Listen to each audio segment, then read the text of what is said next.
الله الرحمن الرحيم نحمده ونستعينه ونستغفره ونعوذ بالله من شرور أنفسنا ومن سيئات أعمالنا من يهده الله فلا مضل له ومن يضلله فلا هادي له ونشهد أن لا إله إلا الله وحده لا شريك له ونشهد أن سيدنا ومولانا محمدا عبده ورسوله.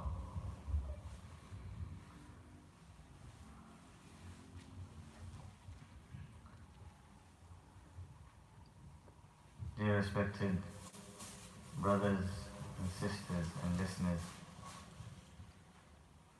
I would like to begin with a story which is mentioned in Bukhari and Muslim and see what lessons we can learn from this one story. The Prophet ﷺ said there were three people from amongst the previous nations who were on a journey. Whilst on this journey, they took shelter in a cave, and as they were inside, a big boulder, a rock, fell at the mouth of the cave, blocking their entrance completely. Now they're stuck inside, and there's no sign of being able to move this big boulder out of the mouth of the cave. So they think of their options and what they can do, and they realize that there isn't any way. There isn't any physical means whereby they can move this rock. And it is usually, and this is as a side note, not as part of the story, it is usually when we get stuck and we see no light, we see no way out. Unfortunately, that is when our attention goes to Allah subhanahu wa ta'ala. نسأل الله تعالى في القرآن وإذا مس الإنسان الضر دعانا لجنبه أو قاعدا أو قائما. That when a person is afflicted with some pain, some hardship, that is when he calls out to us. Sometimes standing, sometimes sitting, sometimes lying down. In whatever situation, he calls out to Allah subhanahu wa ta'ala. Whereas, in reality, at the first instance that we have a need, then we should immediately revert to Allah subhanahu wa ta'ala.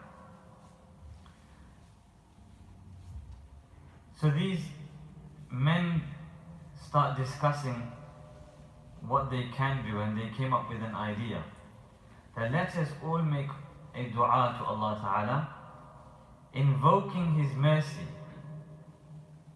by presenting one deed, one good deed that we have done sincerely for Allah Subhanahu wa Ta'ala. So the first person, he makes dua. And he says, Ya Allah, you know that I work hard, I have old parents, and every morning I go out and I work, and in the evening when I get back, I milk the animals, and before I present this milk to my children, my wife and my slaves, I first present them to my mother and father so that they drink first, and I wouldn't allow anyone to drink until they have drank. That is the respect and the reverence he had for his parents.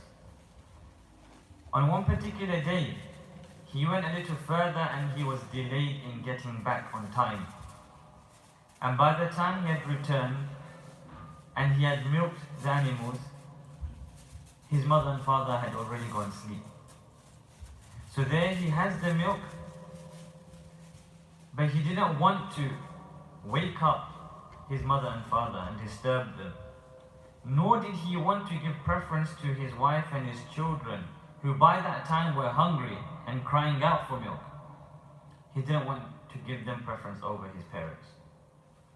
So he stood by the side of his parents to wait until they wake up.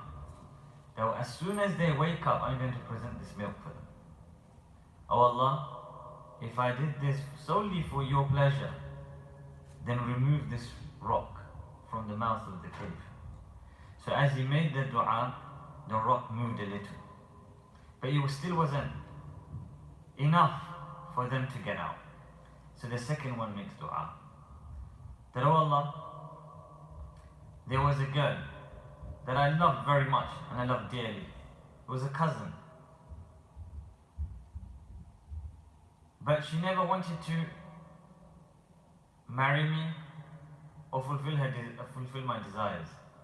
A time came when she was stricken by poverty, and her need and her situation drove her to me, and she asked for my assistance. I took the opportunity and said, I will give you this much amount on account that you fulfill my desires. Because of her destitute situation, she succumbed to my request. And as I sat down to fulfill my pleasure, at that time, she spoke out saying, fear Allah and do not break the seal except with its right. At that moment, I got up and I left. And I let her keep the money. Oh Allah, if I done this solely out of your pleasure, for your pleasure, then oh Allah, remove this rock. So the rock moved a little bit more. But again, it still wasn't enough for them to get out. Now the third person makes dua. That, oh Allah, I had a business. I had many laborers working for me. I had hired a particular person. He worked, and at the end of his time, before I could pay him, he left. So his money, I invested it. And there was much prosperity in it. It grew from one thing to another until he had land, he had goats, he had cattle, camels, cows, and he had a lot of slaves as well. All from the investment that he had made initially with that laborer's money. Time had passed and the business grew and the investment also grew. And one day he returned. He came back and he said, where is my money? So the owner said, the employer said, look, everything that you see over here is all yours. The massive land, the crops, the animals, everything, even the slaves are all yours. So the person turned around and said, look, stop taking the mick out of me. Stop making fun of me. Just give me what you owe me, and that's it. So the person said, look, really, all of this is yours. That which I owed you in terms of your wages, you didn't take it. So I invested it. And that grew, that investment only grew until you see what you have all over here. So the person took everything away. So he said, oh Allah, if I done this solely for your pleasure, then remove this rock. And the rock moved, and they were able to come out. Now what lessons do we learn from this story? One is, we have different types of actions. We can divide our Islam into 5 sections. Our Iman, our beliefs, our ibadat, our social dealings, mu'ashara, akhlaq, our character, mannerisms, and fifthly, our financial affairs and dealings. Now Islam is a collection of all 5 put together. Just sufficing on your Iman is not going to be enough. Just sufficing on your ibadat, neglecting your social affairs, your character and akhlaq, neglecting your financial affairs is not going to complete your deen. To have and to complete your entire deen, you must tick all the boxes. And this is the unfortunate thing where many people lack. You can perform all your salahs. You can perform, hajj after hajj. You can do all of these rituals. But all of these things can be nullified and made void, such that you are rendered bankrupt in the eyes of Allah subhanahu wa ta'ala if your social affairs are not good, if your mannerism and your akhlaq are not good, if your financial matters are not clear. In a hadith, the Prophet sallallahu alayhi wa sallam asked the Sahaba radiallahu anhum, أَتَدْرُونَ مَنِ الْمُفْلِسِ? That do you know who is that bankrupt person? So the Sahaba said, the person who has no dirham, no dinar is the bankrupt person. The Prophet ﷺ said, the bankrupt person of my ummah will be the one who comes on the day of judgment with so many good actions, with so many good deeds such as salah, siyam, charity and so forth.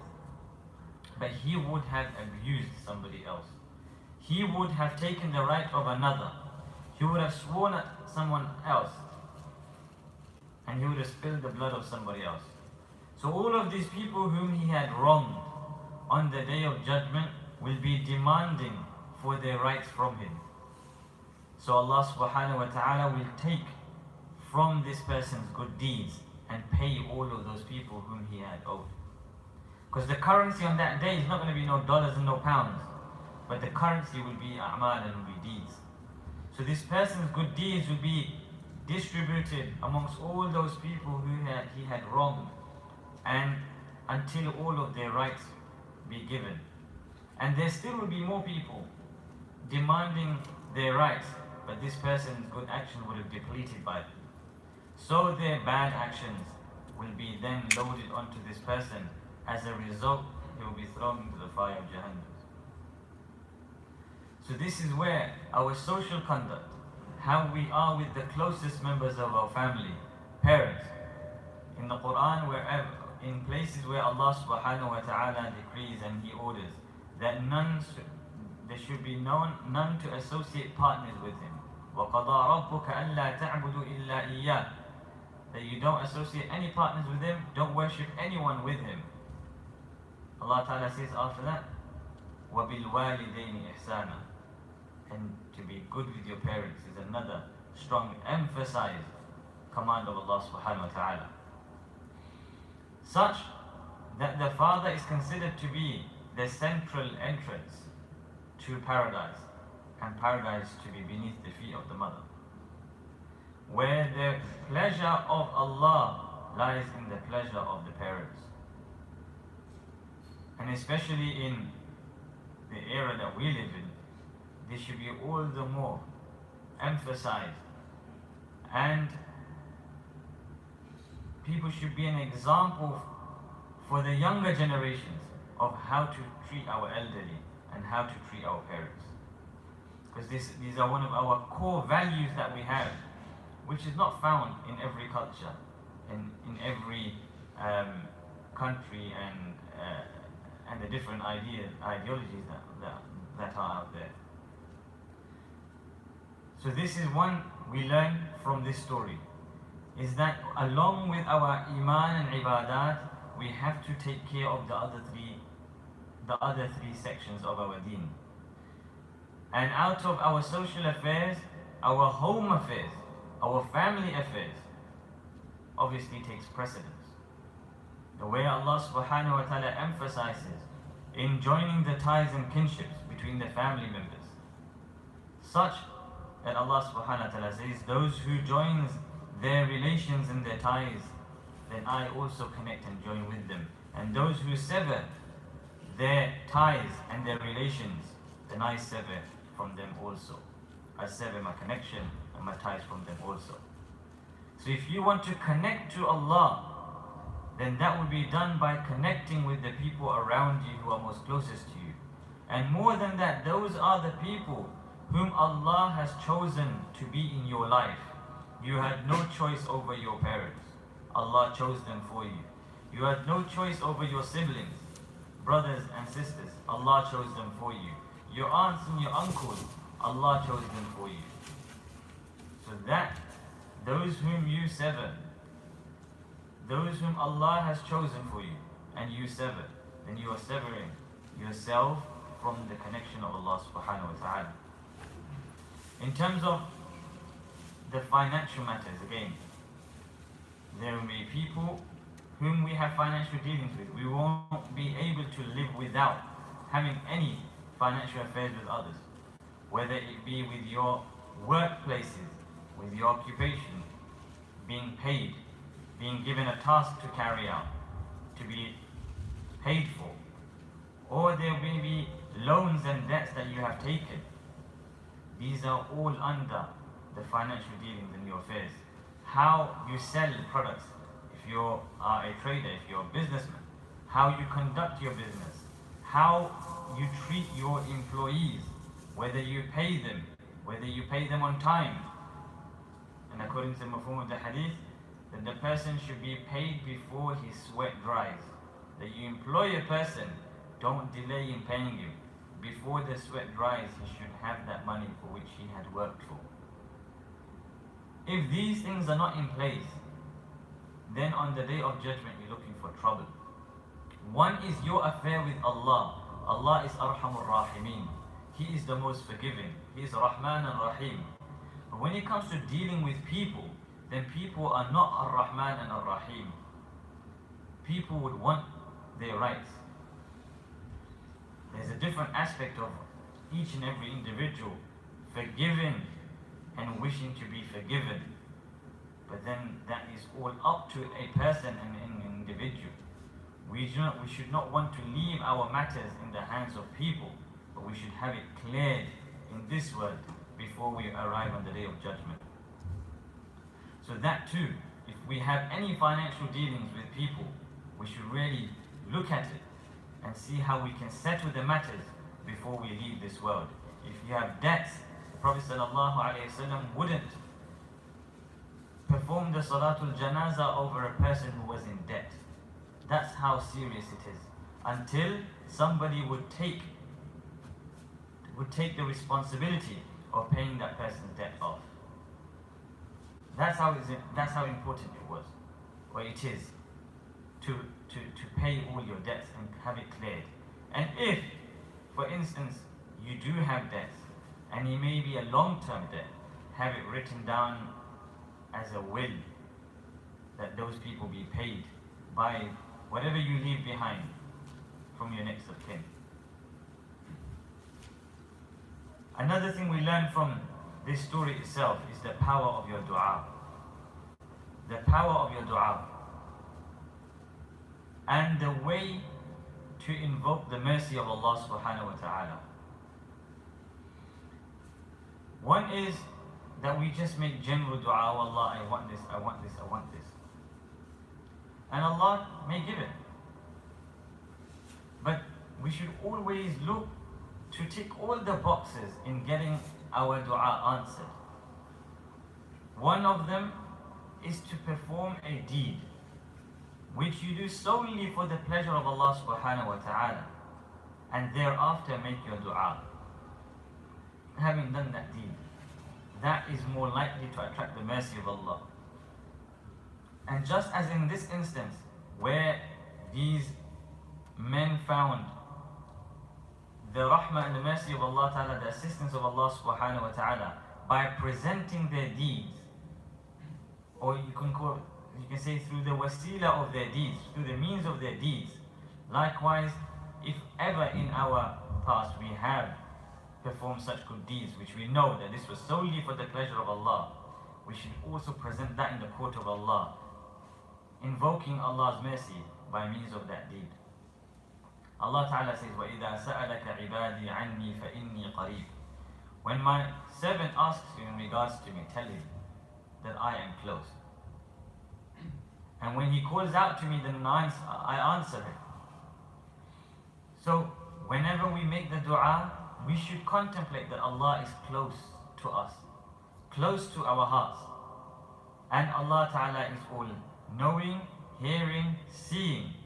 And it is Him that we are talking to. أُدْعُوا اللَّهَ وَأَنْتُمْ مُوقِنُونَ بِالْإِجَابَةِ. That you call out to Allah with the conviction that Allah Ta'ala is going to answer your dua. No half-heartedness, that maybe yes, maybe I won't get it, maybe I will get it, maybe not. You have to make dua with full conviction that Allah Ta'ala is going to give you what you ask for. But remember, Allah knows best what is good for you. Not everything that you ask is good for you. So Allah Ta'ala, if He sees that this thing that which you are asking for is not going to be of benefit to you, or there may be some harm which you cannot see in it, Allah withholds from giving it. And in return, Allah Ta'ala either removes a calamity which is to befall you, or Allah Ta'ala stores it as a special prize for you on the day of judgment, which when you see, you will wish that you had none of your du'as answered in this world. So dua is one of the things of this month which you need to increase. And people struggle to make dua because they don't know what to say, or they think that they've asked for everything, just asking for Jannah, protection from Jahannam, and that's it.